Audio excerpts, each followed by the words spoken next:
Mesdames et messieurs, bonsoir. Merci d'avoir choisi RTI1 à la une de ce 20h. Le projet de loi des finances portant budget de l'État pour l'année 2022 et son annexe fiscale ont été adoptés par les membres de la Commission des affaires économiques et financières de l'Assemblée nationale. Ce budget s'élève à plus de 9 000 milliards de francs CFA. Il est en hausse de 17,9% par rapport à 2021. Le 5e recensement général de la population et de l'habitat se poursuit. La ministre Nialé Kaba du Plan et du Développement est à la tribune des rédactions de Fraternité Matin pour évoquer les enjeux. Pourquoi le recensement qui est concerné? Les débats ont duré 3 heures d'horloge. Les douanes ivoiriennes font une importante saisie. 79 tonnes de produits prohibés composés de chanvre indien, de cigarettes et de médicaments falsifiés ont été incinérés. La régie financière appelle à lutter contre les produits contrefaits pour préserver la santé des populations. En Éthiopie, les rebelles tigréens sont à moins de 200 km de la capitale. Face à la montée de ces rebelles, la France et l'Allemagne appellent leurs ressortissants à quitter sans délai le pays. Le Premier ministre éthiopien, Abiy Ahmed, annonce qu'il se rendrait en personne sur la ligne de front. Soyez les bienvenus sur RTI1.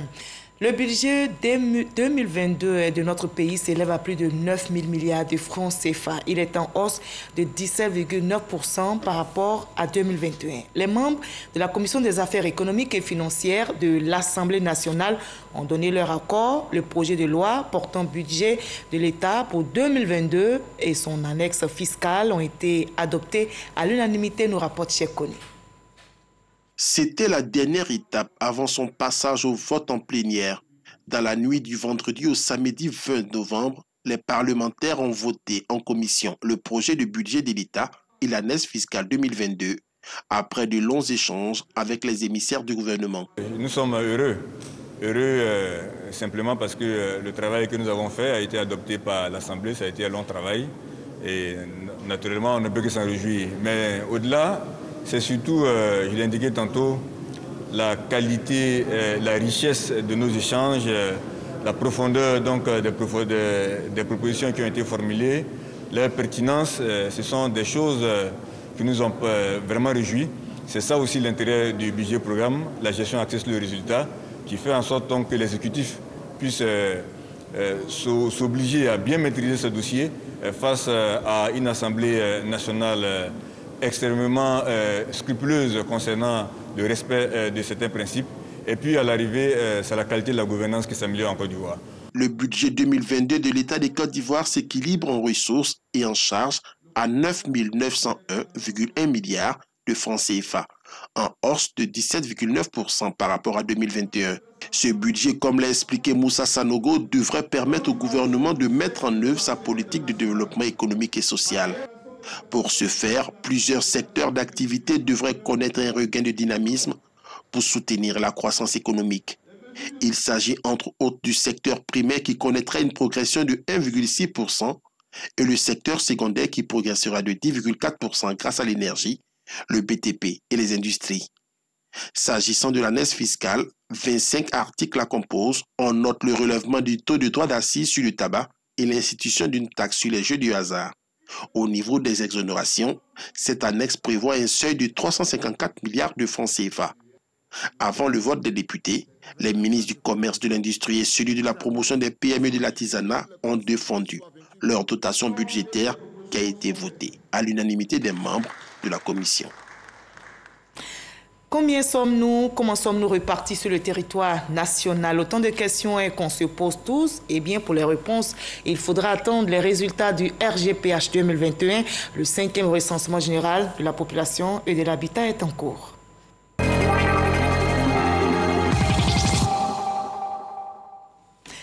Le 5e recensement général de la population et de l'habitat démarré le 8 novembre dernier se poursuit. La ministre Nialé Kaba du Plan et du Développement était à la tribune des rédactions du Fraternité Matin pour évoquer les enjeux.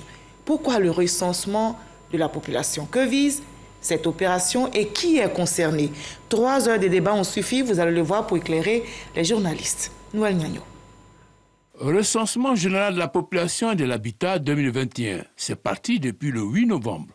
Son objet essentiel est d'aider à une meilleure allocation des ressources pour le bonheur des populations avec des données fiables. Les données issues du recensement de la population 2021 permettront notamment de faire le suivi et la revue du PND 21-25, d'évaluer les politiques sectorielles dans tous les domaines et de fournir des informations statistiques récentes et fiables permettant le suivi des agendas internationaux. Son objet connu, les journalistes des rédactions de Fraternité Matin ont passé au crible toutes les étapes de l'opération de sorte à avoir une seule appréciation de cet outil d'aide à la prise de décision. Au nombre des préoccupations, la nature des concernés. C'est tous ceux qui résident sur le territoire, sans distinction de nationalité. Comme il s'agit de dimensionner les équipements, c'est ceux qui en bénéficient qui sont recensés. Par contre, si vous avez des Ivoiriens hors du pays qui ne vivent pas pendant 6 mois sur le territoire national, ils ne sont pas concernés par le recensement général de la population et de l'habitat. Pourquoi? Si l'agent recenseur vient à votre domicile et que le bébé vient d'arriver il y a 1 heure, il faudra le déclarer parce qu'il a des besoins qu'il va falloir prendre en compte dans la programmation du développement. Que fait-on des réfractaires? Dans certains pays,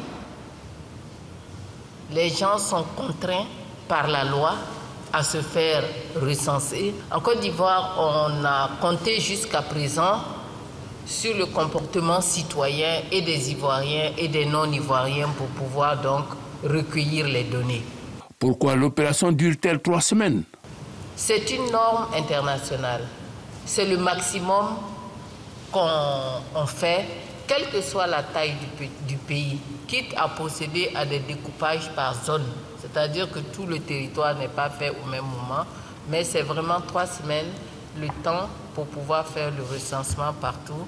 Selon Madame le ministre du Plan et du Développement, les premiers résultats sont attendus pour fin avril. Coût de l'opération, 23,9 milliards de francs CFA et mobilisera 38 000 agents. Recenseurs.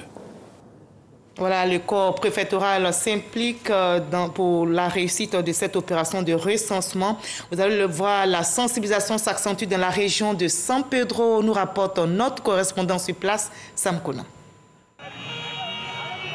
Le sous-préfet de Doba, Nchotiri Pakom, en tournée de sensibilisation et de mobilisation dans le cadre du recensement général de la population et de l'habitat. Occasion pour les populations de faire connaître leurs préoccupations. À l'étape de Bigné, par exemple, le chef Toukoura Issa Boniface a fait cette doléance chère aux habitants de cette bourgade. Je demande au gouvernement de Côte d'Ivoire de bien vouloir introduire mon village comme village administratif de la sous-préfecture de Doba, comme village officiel. C'est un village loti de près de 538 lots. C'est un village qui a une école de 6 classes qui est déjà signée par l'État de Côte d'Ivoire. Pour que ces doléances puissent être prises en compte, le sous-préfet demande aux habitants de se faire recenser.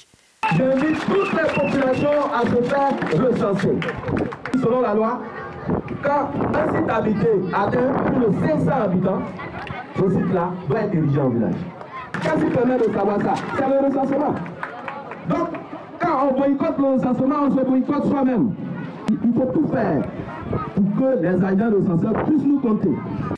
Comme Bigné, plusieurs localités ont des problèmes d'adduction en eau potable, d'électrification, de construction de centres de santé et d'écoles. Le recensement général de la population et de l'habitat va permettre de soulager les populations rurales, a indiqué le sous-préfet Nchotiri Pakom.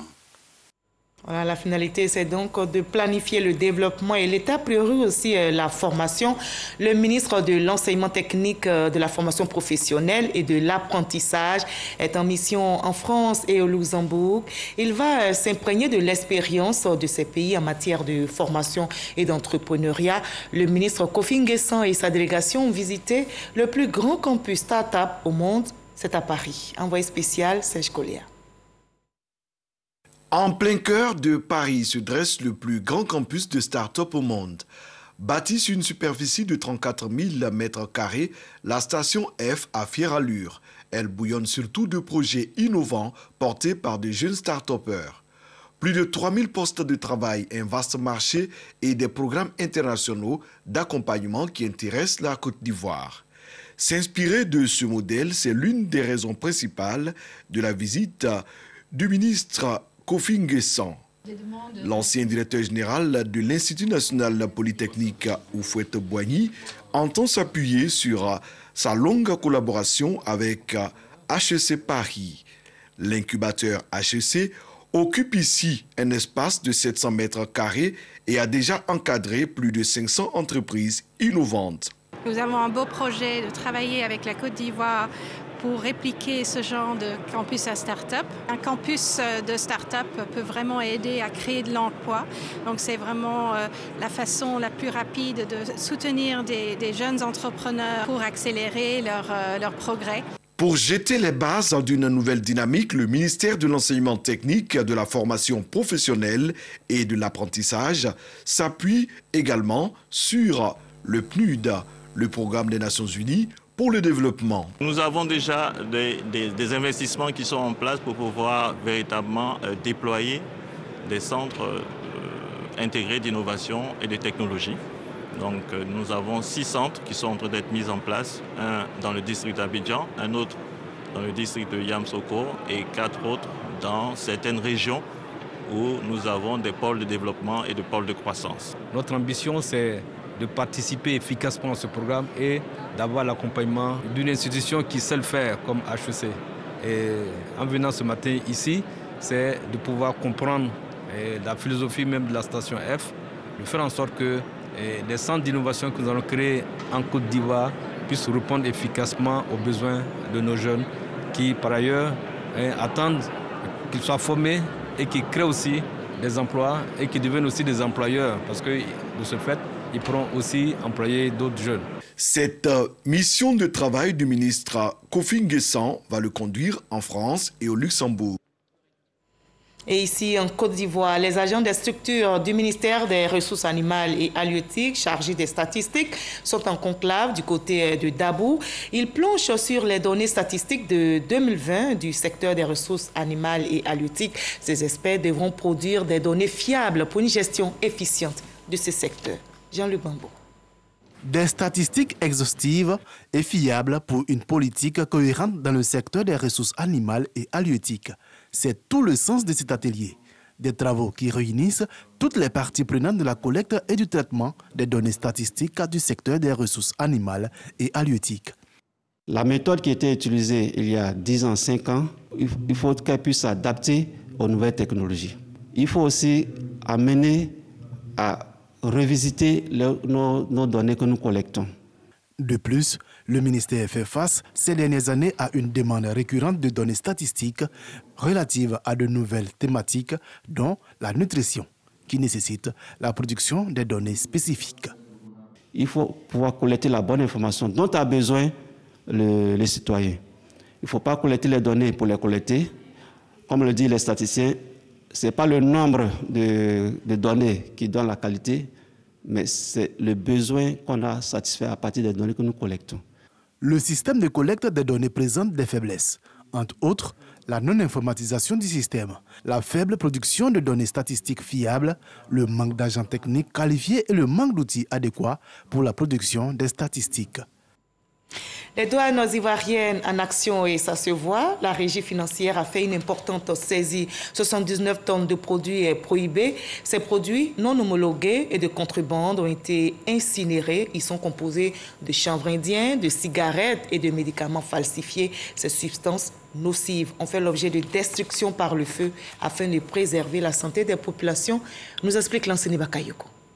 10 tonnes 8 de cannabis, 60 tonnes de faux médicaments et 8 tonnes de cigarettes de contrebande sous les flammes. Preuve qu'au niveau des services douaniers, la traque des produits interdits se poursuit avec la même intensité. Il s'agit de marchandises frappées de prohibition absolue. Aujourd'hui, nous procédons à la destruction par incinération. Ce que nous faisons ici, cela se fait également à Korogo lorsqu'il y a des saisies. Vous savez que le coût de la destruction est relativement important. Les saisies de Korogo sont détruites. à Korogo. Il y a des destructions qui sont faites dans toutes nos directions régionales lorsqu'elles sont importantes. À travers cette opération, il s'agit pour les douanes ivoiriennes de remplir leur mission économique, mais davantage de protéger la santé des populations exposées à ces substances dangereuses impropres à la consommation. En inondant le marché de bons médicaments produits localement, nous allons de facto réduire le besoin d'importer des produits et nous allons mieux contrôler les produits qui sont sur le marché ivoirien. Sur le plan de la mobilisation des ressources de porte, le gouvernement a en plein exercice budgétaire revu à la hausse les objectifs assignés à l'administration douanière. Question de faire face aux tensions de trésorerie liées à la forte demande sociale. Des objectifs qui seront atteints, assurance du patron des douanes, le général Pierre Da. L'objectif pour la fin de l'année 2021, qui était de 2022 milliards, est passé maintenant à 2056 milliards. Malgré cette rallonge qu'on vient de nous apporter, eh bien cet objectif sera atteint. On me demande de l'atteindre au 31 décembre, mais je dis, mon objectif c'est de l'atteindre à la fin novembre, et j'y suis. Pour ces saisies, les agents de l'unité mobile d'intervention rapide sont en première ligne, appuyés par les brigades de surveillance et de contrôle territorial stationnées à l'intérieur du pays. Le combat est aussi engagé contre le terrorisme. On s'active dans l'espace CEDEAO. Les chefs d'état-major de la sous-région ouest-africaine en conclave à Abidjan ont fait un tour à Jacquesville, qui abrite l'Académie internationale de lutte contre le terrorisme. Le comité des chefs d'état-major, en marge de la 41e réunion, a visité cette académie créée pour renforcer les capacités opérationnelles des unités contre le terrorisme. Abou Sanogo. Le comité des chefs d'état-major de la CEDEAO à l'Académie internationale de lutte contre le terrorisme de Jacquesville. Une visite pour apprécier la plus-value que peut apporter cette institution bâtie sur un espace de 1200 hectares en termes de réponse au terrorisme. Sa création vise à développer les capacités des États de la région à apporter une réponse globale à la menace terroriste qui s'y développe. Conçu à l'initiative commune des gouvernements français et ivoiriens, ce projet a été porté en effet en novembre 2017 à Abidjan lors du sommet Union européenne-Union africaine par le président de la République française, Emmanuel Macron, et le président de la République de Côte d'Ivoire, Alassane Ouattara. En termes de réponse au terrorisme, l'Académie internationale de lutte contre le terrorisme de Jacquesville repose sur 3 piliers, à savoir l'entraînement, la formation des cadres et la recherche stratégique sur l'étude de la menace terroriste. Les chefs militaires de la sous-région ouest-africaine ont visité les différentes installations, à savoir le champ de tir et le village sahélien, chargé de renforcer les capacités opérationnelles des unités engagées dans la lutte antiterroriste. Tout ceci vise à créer une communauté et susciter une culture commune de contre-terrorisme. To come and visit this counter-terrorism training center. Je constate que c'est un édifice avec plusieurs enceintes, plusieurs dispositions pour faciliter l'entraînement de nos soldats et également pour la lutte contre le terrorisme. Nous avons été enchantés de voir que c'est une initiative qui est devenue concrète et nous espérons que cela va durer dans le temps. C'est pour dire que la volonté politique est là, l'engagement du leadership militaire est là et la présence également des partenaires stratégiques. Globalement, c'est une bonne avancée pour l'Afrique et pour la CEDEAO. L'Académie internationale de lutte contre le terrorisme de Jacquesville ambitionne de devenir un pôle d'expertise et de compétences régionales en matière de lutte contre le terrorisme au bénéfice de la stabilité des États et de la sécurité des populations. La 8e édition d'Africa Web Festival a eu lieu au Palais de la Culture de Treichville avec pour thème « Connecté sur l'humain ». Cette édition a pour objectif d'inviter l'humain au cœur du développement technologique. Chacun est appelé à tirer profit de la numérisation pour améliorer les conditions de vie. Patricia Mouitia. Avec plus de 5000 participants chaque année, Africa Web Festival est le plus important rendez-vous de promotion et d'émulation du numérique en Afrique francophone. Relever le défi de se connecter sur l'humain est le fil conducteur de cette 8e édition. On a vu qu'avec la Covid-19 partout dans le monde, l'humain redevient important et on se dit comment on fait pour connecter tout le monde sur l'humain. En fin de compte, on est une plateforme de visibilité pour l'Afrique. Cet événement réunit intervenants de renommée internationale, entrepreneurs, organisations, partenaires institutionnels et grand public pour réfléchir au mieux vivre ensemble par l'innovation, la créativité et l'entrepreneuriat. C'est une aventure qui a commencé depuis plus de 8 ans et il est important aujourd'hui pour nous d'être présents. Et donc le thème connecté sur l'humain nous interpelle particulièrement parce que le groupe RTI œuvre tous les jours à connecter l'ensemble des Ivoiriens sur l'humain. Que l'Afrique est en train de réussir le pari du numérique. On a pas mal d'investissements et quand on parle justement de se connecter à l'humain et d'éthique numérique, c'est aussi la responsabilité en termes de protection des données. Pendant 2 jours, une succession de conférences, ateliers et de tables rondes aura pour ambition de développer de nombreux thèmes, notamment différentes activités autour du numérique et de la dimension humaine. Ce projet porté par Mme Diawara est un projet nécessaire pour l'Afrique qui ne devait pas rater et qui ne va pas rater la révolution numérique. Et voir que notre pays, avec la créativité de sa jeunesse, l'engagement de ses autorités, prend une part importante dans cette culture du numérique. Africa Web Festival est un événement promu par l'ONG Mandingo Agir pour demain. Plusieurs activités sont organisées tout au long de l'année et rassemblent les professionnels du numérique et de l'audiovisuel, le grand public et tout particulièrement la jeunesse numérique entrepreneuriale. Et on agit aussi contre la pandémie de Covid-19. L'humanité reste mobilisée contre le coronavirus. Voyons le chiffre du jour en Côte d'Ivoire.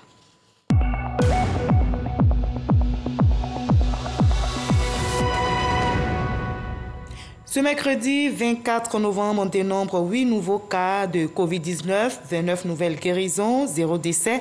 À la date du 24 novembre 2021, la Côte d'Ivoire, notre pays, compte 61 660 cas confirmés, 60 626 personnes guéries, 703 décès au total, 331 cas actifs, plus de 4 millions de personnes vaccinées. Faisons-nous tous vacciner, surtout continuons de respecter les gestes barrières.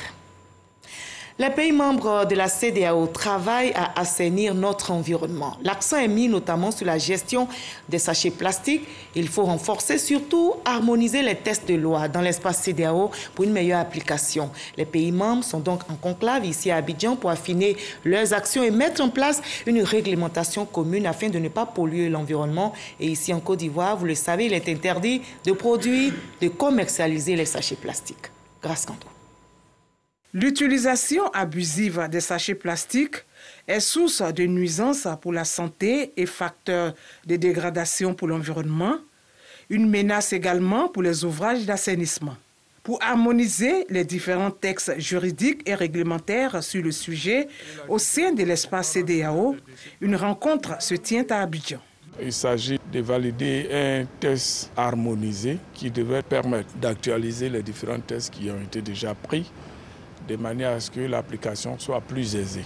Le test en lui-même prévoit un certain nombre de dispositions. Par exemple, l'interdiction des sachets à usage unique, de différents types d'emballages, de manière à ce que ce qui reste puisse faire l'objet de recyclage ou de traitement.